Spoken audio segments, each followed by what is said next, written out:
Պարոն Գրիգորյան, պարոն Այվազյան, հարգելի գործընկերներ, մենք արդեն շաբաթական ռեժիմով քննարկումներ ենք ունենում ընդհանուր տրանսպորտային ցանցի խնդիրների վերաբերյալ եւ լուծումների վերաբերյալ եւ կարծում եմ, որ որոշ արդեն չափաբաժիններով մենք պետք է հանրությանը ներկայացնենք թե կոնկրետ կետային են աշխատանքները, որ հիմա արվում են, եւ այն ծրագրերը մեծ, որոնք որ մենք պետք է սկսենք իրականացնել քաղաքում, երթևեկության խտությունը փոխելու տեսանկյունից եւ փոխելու համար, առաջին հերթին իհարկե դա կոնկրետ խաչմերուկներում որոշակի փոփոխություններն են, բայց ընդհանուր առմամբ դա մեր ավտոբուսային վերգետնյա տրանսպորտային ցանցի առաջնահերթություն տալու խնդիրն է, որը որ մեկ անգամ քննարկել ենք, պետք է ամբողջացնել։ Երկրորդային թվային ցուցանիշներն են, որ դուք այս ձեր ծրագրի ներդրմամբ ստանալու եք եւ բոլոր այն տվյալները, որոնք որ հավաքվում են Երևանի երթևեկության կառավարման կենտրոնում, դրանք նույնպես որոշակի պարբերականությամբ պետք է որպես զեկույց ներկայացվեն, որպես հաշվետվություն ներկայացվեն երևանցիներին, որպեսզի մենք բոլորս հասկանանք, իրապես եւ խորքային հասկանանք, թե մեր խնդիրները որտեղ են։ Եվ իրականում մեր խնդիրները մեծապես իհարկե եւ ուղղակիորեն կապված են մարդատար ավտոմեքենաների քանակի աճի հետ եւ այդ բոլոր խնդիրները փաստացի նույնիսկ մեր հանրային տրանսպորտի խնդիրները դրանց հետ են կապված։ Այո, արհեստական բանականությամբ լուսացույցերի ներդրումը մեր ծրագրերում է, այո, հանրային տրանսպորտի համար առանձնացված գծերը 3 հիմնական գիծը այո մեր առաջնահերթությունն է լինելու, բայց նաև ես օրինակ լսել եմ տարատեսակ մեկնաբանություններ, որ մինչև իսկ մարդատար մեքենաների հետ կապված պոտենցիալ սահմանափակումներ մարդկանց ազատության սահմանափակում են, դա կարծում եմ նուրբ ասած իրականությանը չի համապատասխանում, որովհետև եթե մենք որոշակի նոր կանոնակարգեր եւ կառուցակարգեր չստեղծենք քաղաքում, գնալով ահագնացող մարդատար ավտոմեքենաների քանակը, որոնք առանց որևէ սահմանափակման մտնում են քաղաք եւ փոքր կենտրոն,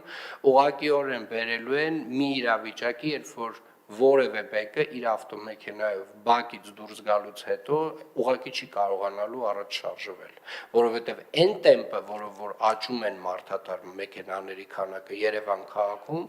իրապես արդեն իսկ գործողությունները պահանջում, բայց այդ գործողությունները պետք է լինեն տրամաբանական, այսինքն ինչ է նշանակում տրամաբանական, այդ գործողությունները պետք է լինեն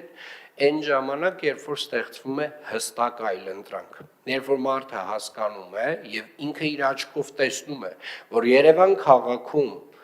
վերգետնյա հանրային տրանսպորտով տեղաշարժվելը ավելի արագ է եւ ավելի էֆեկտիվ, քան սեփական մարդատար մեքենայով տեղաշարժվելը։ Եվ որ մարդը տեսնում է, որ քաղաքի մուտքերի մոտ մենք ունենք հարմարավետ ավտոկայանատեղիներ եւ ունենք տրանսպորտ, հանրային տրանսպորտ, որը իրեն հասցնում է էականորեն ավելի արագ քաղաք,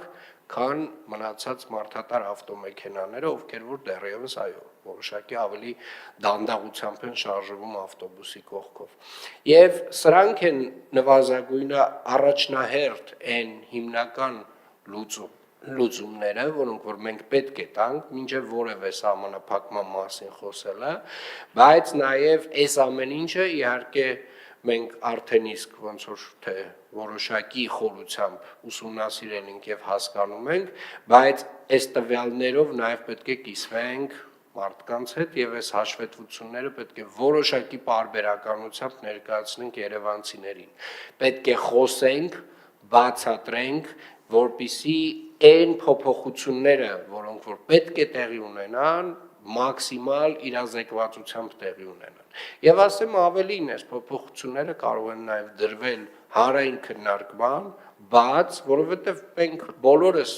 որոշակի մասնակցություն պետք է ունենանք այս process-ին։ Հիմա Երևան քաղաքում ամենասուր խնդիրը, որն առկա է այս պահի դրությամբ, դա